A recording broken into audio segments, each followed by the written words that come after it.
patut dan benar memberkatimu, ya Sang Theotokos, yang selalu terberkati dan sangat termurni, serta Sama Bapa dan Putra dan Roh Kudus, amin. Shalom Aleichem bersama Mesia. Selamat bertemu kembali saudara dengan saya Archimandrit Romo Daniel Biantoro, Ketua Umum dan Pendiri dari Gereja Ortodoks Indonesia. Kita akan melanjutkan acara kita pada saat ini. Saudara yang belum, saya mohon untuk subscribe, untuk memajukan program ini, untuk klik itu like-nya, klik itu juga tanda lonceng notifikasi, serta share kepada teman-teman saudara, supaya mereka juga mendapatkan pengetahuan seperti saudara yang dapat di sini. Kalau saudara merasa terbeban ingin membantu pelayanan ini, saudara bisa mengirimkan persembahan kepada akun bank yang ada di bawah ini. Nah, juga kalau saudara ingin belajar lebih lanjut dan ingin menjadi bagian anggota dari Gereja Ortodoks Indonesia, saudara juga bisa menelpon Romo Yakobus yang nomornya di sini, ya, supaya minta digabungkan di grup WA Katekisasi Nasional. Tapi saya ingatkan, yang boleh masuk ke dalam grup WA Katekisasi Nasional adalah mereka yang betul-betul ingin belajar dan ingin menjadi anggota Gereja Ortodoks Indonesia. Kalau tidak, saudara tidak akan dimasukkan di sana. Karena ini memang pelayanan gereja untuk melayani orang-orang yang memang ingin menjadi ortodoks. Oke? Dan kalau saudara ingin belajar lebih lanjut secara akademis, kami punya program Sekolah Tinggi Teologi Ortodoks Online. Untuk itu, saudara bisa menghubungi Bapak Artemius Thomas Matulesi yang alamatnya di sini juga.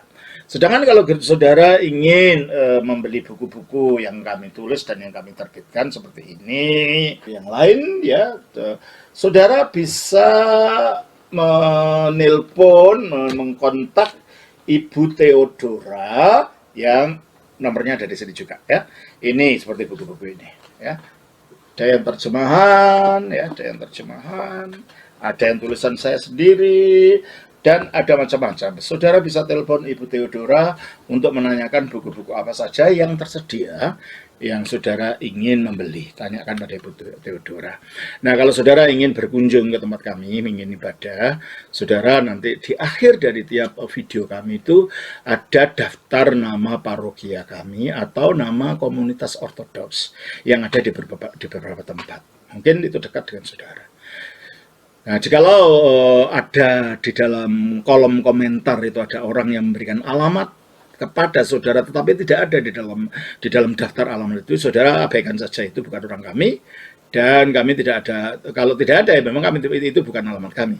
Jadi saudara tidak usah pedulikan, itu orang yang hanya ingin mencari kesempatan. Nah, kalau saudara merasa bahwa saudara ingin merintis, membuka cabang dari Gereja Ortodoks di tempat saudara, saudara juga bisa telepon ke Romo Yakobus tadi, untuk supaya kami bisa mengirim orang-orang yang dapat merintis memulai di sana. Demikian saudara, kita akan lanjutkan acara kita saat ini. Mari kita melanjutkan acara kita, yaitu menjawab pertanyaan yang saudara sudah kirim. Ya, kali ini pertanyaan berasal dari saudara Lukas Wirawan. Pertanyaannya, Shalom Romo. Salam saudara Lukas. Romo, saya sedang belajar dan ingin bertanya supaya saya mendapat pencerahan yang benar. Matius 10 ayat 1. Yesus memanggil ke-12 muridnya dan memberi kuasa kepada mereka untuk mengusir roh-roh jahat dan untuk melenyapkan segala penyakit dan segala kelemahan. Pertanyaannya, 1. Apakah kuasa untuk mengusir roh jahat dan untuk melenyapkan segala penyakit dan segala kelemahan ini diberikan juga pada setiap orang percaya? Dan apakah setiap orang percaya boleh dan bisa melakukan ini? Atau yang tertulis hanya untuk orang rasul-rasul saja? Kedua, jika ada orang yang sedang sakit kritis, biasanya ada dua pandangan yang saya lihat selama ini. Pandangan pertama mengadakan doa peperangan, mohon Tuhan sembuhkan dan kalahkan kuasa si jahat. Apakah benar semua penyakit dari kuasa iblis? Pandangan kedua, berdoa menyerahkan keputusan hidup mati yang terbaik pada Tuhan dan mempersiapkan si sakit untuk siap saat Tuhan panggil. Bagaimana yang benar menurut pandangan Romo? Terima kasih, Romo berkah dalam. Saudara Lukas, Matius pasal 10 ayat 1 ini memang menceritakan bagaimana Yesus memberikan otoritas pada rasulnya, para rasulnya, sebagai yang menjadi cikal bakal pendirian gereja di bumi ini. Oleh karena itu mereka diberi otoritas menyembuhkan, otoritas mengampuni dosa pun mereka diberikan. Kita baca dalam Yohanes pasal yang ke-20 ayat yang ke-28, 20 ayat yang ke-21 sampai 23 coba. Maka kata Yesus sekali lagi, damai sejahtera bagi kamu, sama seperti Bapa mengutus aku, demikian juga sekarang aku mengutus kamu. Dan sesudah berkata demikian, ia mengembusi mereka dan berkata, terimalah Roh Kudus. Ya, mereka diberi kuasa Roh Kudus untuk apa? Terus? Jikalau kamu mengampuni dosa orang, Nah itu. Terus? dosanya diampuni. Oke. Dan jikalau kamu menyatakan dosa orang tetap ada, dosanya tetap Itu ada. landasan daripada sakramen pengakuan dosa. Jadi yang mengampuni bukan orangnya, tapi kuasa Roh Kudus yang diembuskan kepada mereka. Ya. Jadi kalau begitu, para rasul memang diberi segala keperluan untuk menghadirkan otoritas Yesus pada gerejanya, karena mereka lah yang nanti akan menjadi cikal bakal yang meletakkan fondasi gereja di bumi ini. Makanya dikatakan bahwa gereja itu didirikan di atas dasar para rasul dan para nabi dengan Kristus batu penjuru. Kita baca dalam Efesus pasal 2 ayat 20. Yang dibangun di atas dasar para Ini rasul dan berbicara para tentang nabi. gereja ini, yang dibangun di atas para rasul, Dan para para nabi, nabi. dengan Yesus Kristus sebagai batu penjuru. Itulah dasar gereja itu dibangun di atas dasar karya para rasul yang Yesus telah tetapkan bagi apa yang menjadi sokok guru gereja nantinya. Nah, itulah sebabnya dia bicara pada Petrus, coba. Kristus. Dalam Matius pasal yang ke-16 ayat 18. Dan aku pun berkata kepadamu, engkau adalah Petrus. Engkau adalah batu karang. Petros menunjuk pribadinya karena itu menggunakan bahasa Yunani dalam bentuk maskulin. Petros. Petros batu karang dalam bentuk maskulin. Terus? Dan di atas batu karang ini juga batu karang bunyinya Petra. Bentuk feminin. Ini apa artinya? Petrus menunjuk pribadi rasul. Di mana Petrus di sini mewakili para rasul yang lain. Ya kan? Dia seorang, enggak. Para rasul yang lain yang kita baca dalam Efesus 2 ayat 20 tadi kan. Terus Petra itu ajaran rasul. Di atas batu karang, di atas Petra, ajaran di atas Petrus dan Petra. Itu apa katanya? Dan di atas batu karang ini, aku akan mendirikan jemaat. Aku akan mendirikan eklesiaku. Jadi gereja itu didirikan atas dasar pribadi rasul dan ajaran rasul. Nah, gereja ini yang tidak dapat dihancurkan oleh siapapun. Oke? Nah, kalau begitu, gereja ini yang menjadi yang menjadi sarana di mana Kristus hadir di dunia melalui para rasulnya.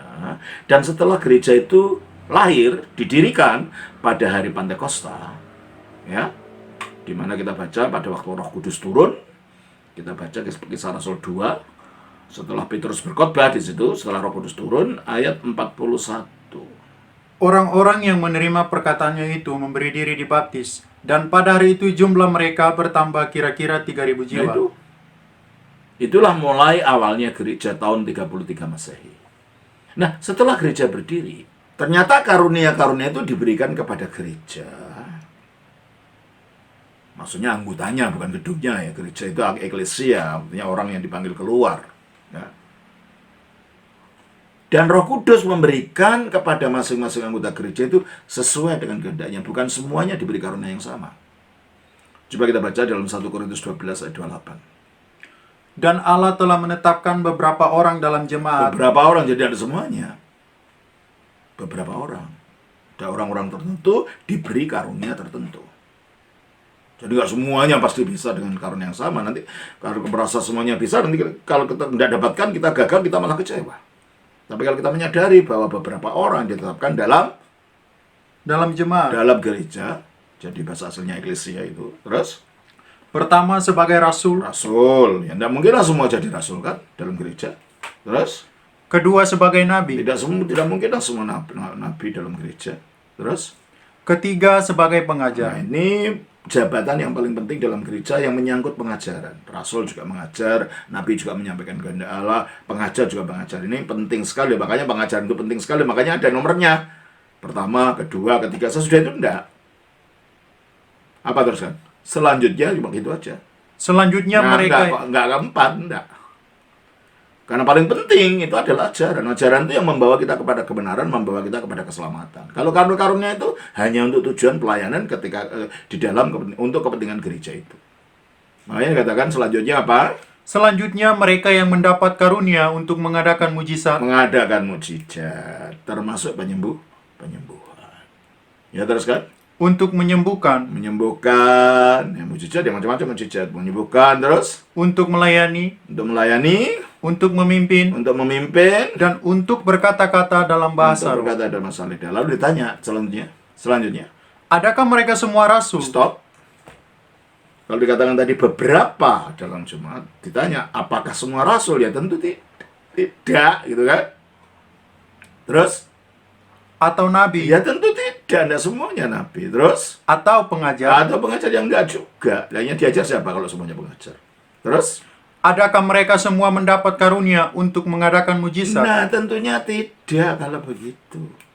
Terus, Atau untuk menyembuhkan? atau untuk menyembuhkan? Tentunya tidak. Mengusir setan juga tentunya tidak. Tapi itu untuk gereja. Jadi karunia-karunia itu diberikan pada orang-orang tertentu sesuai dengan kehendak Allah sendiri melalui Roh Kudusnya. Roh Kudus membagikan karunia-karunia itu sesuai dengan kehendaknya. Baca 1 Korintus 12 ayat 4. Ada rupa-rupa karunia tetapi satu roh. Ada rupa-rupa karunia tetapi satu roh. Terus? Dan ada rupa-rupa pelayanan tetapi satu Tuhan. Terus? Dan ada berbagai-bagai perbuatan ajaib, tetapi Allah adalah satu yang mengerjakan semuanya dalam semua orang. Terus? Tetapi kepada tiap-tiap orang dikaruniakan penyataan roh untuk kepentingan bersama. Terus? Sebab kepada yang seorang roh memberikan karunia untuk berkata-kata dengan hikmat, dan kepada yang lain roh yang sama memberikan karunia berkata-kata dengan pengetahuan. Kepada yang seorang roh yang sama memberikan iman, dan kepada yang lain ia memberikan karunia untuk menyembuhkan. Terus? Kepada yang seorang roh memberikan kuasa untuk mengadakan mujizat, dan kepada yang lain ia memberikan karunia untuk bernubuat, dan kepada yang lain lagi ia memberikan karunia untuk membedakan bermacam-macam roh. Oke. Kepada yang seorang, Membedakan bermacam-macam roh termasuk mengusirnya. Tapi ayat 11 coba baca. tetapi semuanya ini dikerjakan oleh roh yang Dikerjakan satu oleh roh yang satu. dan yang sama, Terus? yang memberikan karunia kepada tiap-tiap orang secara khusus seperti yang Iya. dikehendakinya. Tiap-tiap orang punya karunia khusus. Tidak semuanya sama, tidak semuanya mendapat karunia semuanya, tidak mungkin gitu loh. Seperti yang dikehendaki oleh Roh Kudus, bukan seperti kehendak orang. Makanya kalau ada orang dapat karunia ini dan kita tidak mendapat itu, ya jangan iri, itu kayak kehendaknya Roh kok ya. Ya, jadi kalau pertanyaan saudara, apakah kuasa untuk mengusir roh jahat dan untuk menyelamatkan segala penyakit dan segala kelemahan ini diberikan juga kepada setiap orang percaya? Tidak, diberikan kepada orang yang dikehendaki oleh roh sesuai dengan kehendak roh itu sendiri, ya toh? Terus, dan apakah setiap orang percaya boleh dan bisa melakukan ini? Boleh saja, tetapi bisa setannya bisa keluar atau tidak itu ya itu tergantung karunianya. Kalau mau mendoakan silakan saja sembuh atau tidak loh. Kalau nggak sembuh berarti nggak punya karunia itu gitu kan. Nah itu ya boleh saja siapapun boleh melakukan. Tapi hati-hati juga kalau nggak ada karunia malah nanti setannya balik nyerang kita gitu loh kalau kita tidak punya karunia. Dan juga kalau di dalam gereja ortodoks sih kalau orang mau melakukan itu harus minta izin romonya dulu. Ditakutkan ada apa-apa. Jadi ada yang tanggung jawab secara rohani. Ya. Tuh ya. Dan apakah ada setiap orang boleh dan bisa melakukan itu? Boleh saja. Atau yang tertulis hanya untuk rasul saja? Enggak juga. Kan dikatakan dalam 1 Korintus 12 tadi. Untuk semua, hanya semua dalam pengertian siapa saja dalam gereja, tapi yang ditunjuk oleh roh diberi karunia. Itu. Ya. Terus yang kedua. Jika ada orang yang sedang sakit kritis, biasanya ada pandangan yang saya lihat selama ini. Pandangan pertama, mengadakan doa peperangan. Kalau dalam Alkitab bukan mengadakan doa peperangan, mengadakan sakramen kesembuhan dengan pengurapan minyak kalau ada orang sakit. Coba kita baca dalam Yakobus pasal 2, dan itu yang dilakukan dalam gereja Ortodoks sampai sekarang. Yakobus 5 ayat 14. Kalau ada seorang di antara kamu yang sakit, baiklah ia memanggil para penatua Penatua jemaat. di sini artinya presbiter, yaitu romo. Bukan penatua artinya majelis gereja, bukan. Romo ini. Buktinya apa? Coba kita baca 1 Petrus 5 ayat 1 dan 2. Aku menasihatkan para penatua di antara kamu. Ya. Aku sebagai teman penatua dan saksi Nggak mungkin lah Petrus Kristus. mengatakan saya itu anggota majelis. Teman penatua artinya sesama presbiter. Terus? Yang juga akan mendapat bagian dalam kemuliaan yang akan dinyatakan kelak. Terus? Gembalakanlah kawanan domba. Berarti para penatua itu diberitakan oleh Petrus apa? Sebagai ketua para rasul untuk menggembalakan. Berarti mereka itu adalah gembala. Kita baca juga di dalam Kisah Rasul pasal yang ke-20 ayat 17. Karena itu ia menyuruh seorang dari Miletus ke Ini maksudnya Efesus. Paulus ya. Paulus menyuruh dari Miletus ke Efesus. Efesus untuk Dengan pesan supaya para penatua para jemaat penatua. Dia bertemu dengan para penatua, dan ayat 28 ketika dia berbicara tentang kepada para penatua ini, apa katanya? 28. Karena itu jagalah dirimu dan jagalah seluruh kawanan. Karena kamulah yang ditetapkan Roh Kudus menjadi penilik Nah, dan untuk menggembalakan jemaat Allah. jadi penatua itu menggembalakan. Jadi ini bukan majelis ini. Ini adalah gembala gereja, ini adalah romo. Ya. Jadi kembali kepada di dalam Yakobus pasal yang ke-5, ayatnya yang ke-14 tadi. Kalau ada seorang di antara kamu yang sakit, baiklah ia memanggil para penatua jemaat, Para romo, ya. Karena biasanya kalau ada sakramen kesembuhan, ada 7 romo yang melakukan itu, karena ada 7 Injil yang dibaca nanti. Terus? supaya mereka mendoakan dia, serta mengolesnya dengan minyak dalam nama mengolesnya Tuhan. dengan minyak. Ini sakramen perminyakan, sakramen kesembuhan. Itu yang dilakukan dalam gereja Ortodoks. Terus? Dan doa yang lahir dari iman akan menyelamatkan orang sakit itu, dan Tuhan akan Bagaimana kalau nggak dia. ada romo? Bisa, secara darurat bisa. Tapi perkara sembuh atau tidak itu tergantung Tuhan. Kita dapat karunia atau tidak. Tapi lakukan saja kalau ingin mendoakan gitu loh. Ya, diharapkan bisa sembuh. Barangkali dalam situasi darurat itu Tuhan akan memberikan karunia khusus gitu ya kepada orang ini, ya. Terus jadi nggak ada doa-doa peperangan itu secara Alkitab ya. Itu adalah istilah-istilah baru, mungkin biasanya muncul dari kalangan karismatik, ya. Tapi kita mengadakan kalau kesembuhan itu mengoles minyak untuk orang sakit ini. Coba kita baca juga Markus 6 ayat 11. Dan kalau ada suatu tempat yang tidak Ayat mau, 13 ya. dan mereka mengusir banyak setan, dan mengoles banyak orang sakit dengan minyak, dan menyembuhkan Betul. mereka. Para rasul tuh mengoles orang dengan minyak dan menyembuhkan. Jadi ini caranya kalau kesembuhan itu begitu ya, bukan doa peperangan, kata nggak ada, itu istilah baru yang muncul di kalangan karismatik biasanya ya. Nah, pertanyaan adalah, apakah benar semua penyakit dari kuasa iblis? Enggak selalu. Kalau masuk angin kan bukan dari iblis, ya masuk angin. Makanya dibedakan di dalam Alkitab juga antara penyakit dan antara kerasukan setan. Coba baca dalam Matius 10 tadi. Dalam Matius pasal yang ke-10, ayatnya yang ke-1. Yesus memanggil 12 muridnya dan memberi kuasa kepada mereka untuk mengusir roh Mengusir jahat roh jahat. dan untuk melenyapkan segala penyakit. Dibedakan kan? Kerasukan roh jahat dengan penyakit. Nah, penyakit bisa juga dari roh jahat, tapi tidak semua penyakit dari roh jahat. Ada penyakit karena faktor-faktor kelemahan tubuh, faktor-faktor virus, faktor-faktor dan macam-macam, ya kan? Makanya dalam Alkitab selalu dibedakan antara pengusiran setan dan penyembuhan penyakit untuk menunjukkan tidak semua penyakit berasal dari roh jahat. Terus, yang kedua, pandangan kedua, berdoa menyerahkan keputusan hidup atau mati yang terbaik pada Tuhan dan mempersiapkan sakit untuk siap saat Tuhan pergi. Ya, ini bukan masalah ini atau itu, bisa saja dua-duanya. Karena pada akhirnya kematian atau kehidupan itu kan terserah pada Tuhan. Ya toh? Bukan kita yang menentukan mati kita, atau bukan kita yang menentukan kita hidup, semuanya seterah pada Tuhan. Bahkan ketika itu berdoa pun, ketika mereka yang menggunakan doa peperangan, mereka juga tidak yakin bisa sembuh atau tidak. Mereka harapkan supaya sembuh, gitu kan? Karena pada akhirnya yang punya kuasa atas kehidupan itu Tuhan, bukan kita. Yang punya kuasa atas kematian itu Tuhan. Jadi berdoa saja dengan iman, yakin. Nah, kalau seandainya tidak sembuh karena doa kita, ya sudah, berarti Tuhan belum menghendaki, gitu kan?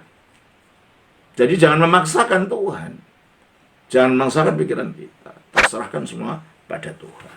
Nah, terus yang terakhir,